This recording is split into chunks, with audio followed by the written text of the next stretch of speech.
Kung sinabi ko na 2025 budget is the most corrupt budget ever passed in the history of Congress. Some critics have said this budget is one of the most corrupt. Would you agree? Yes, I will agree. This is talaga naman a very, very bad budget. Ito po ang pinaka-corrupt. Talagang binanggol nila yung budget. Daming description niya, pinakamasamang budget, pinaka-corrupt na budget, pinakamasamang budget, wala na ibang description doon. Pinatikos ni Davao City Acting Mayor Sebastian Duterte ang umano'y korupsyon sa 2025 national budget ng bansa.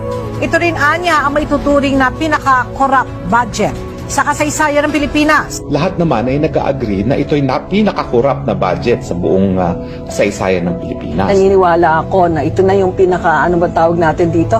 Pinaka-sinalaula na budget sa buong karanasan ko. Naniniwala po tayo na ito na po ata ang pinaka-corrupt na budget sa history ng Pilipinas. Sa kasaysayan nga po ng Pilipinas, ito ang tinaguriang pinaka-corrupt na budget. Pinaka